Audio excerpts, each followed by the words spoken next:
terrain, site à l'État, un peu perdu, un peu escroqué, est-ce que le loi Acacia a des motos à profil au banda qui vous est dans le ministère de la Affaires foncières?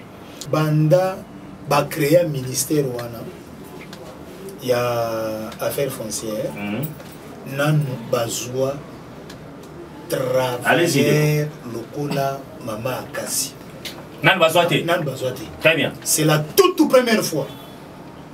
Natikala jamais na bandaki ko douter na lobi kabakata ministère na mafia o ezali na ba association ba malfaiteur qu'on a créé dans cette institution. Est-ce que maman on a kokoka na bandaki d'abord na lobi IDPS Fachi mais na ye komona Mama Acacia azali sous moi cité a commis mobali.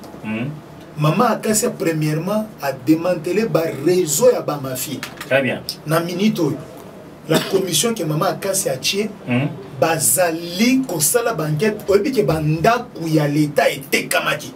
Banda kwa l'État. Na ville wana. Très bien. Et Mama Aza non. Bana yoka ki balobi l'État komi ko risque azanga te sika ko chaba tunaye. Mama Acacia na ministère wana sali aller sans retour. Aller sans retour c'est-à-dire na remaniement oyi. Bakolongole lisusuté ndenge za gouvernement ya Ilokamba. Tezela.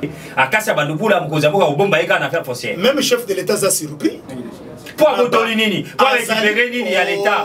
Kana waki soki kaka arrêter moko bimaki wa récupérer ki soki kaka 4000 ou 3000 de na émission oekoya na ko la kisabino ba réforme au Mama Acacia. Amimi depuis azali na ministère wana. Très bien. Même le président de la République a surpris. Elle a zo kana ba conseil de ministre ba rapport.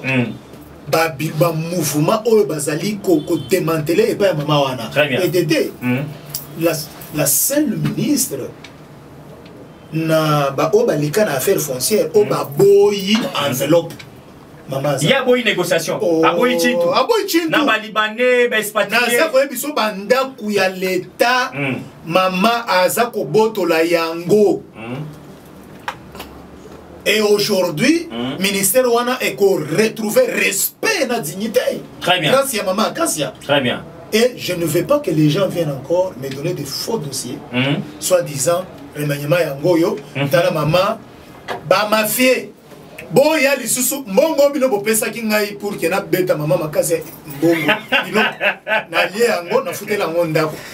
Merci. Bon, il y a les sous parce que nana minito na landa conseil ya président Félix. Très bien. Aloba, ce qui va y le dossier en tant que communicateur. Zoyango ça l'enquête. Très bien. Et na sali enquête on a trouvé que maman a remonté pente. Ministère on ezali ya kokufwa.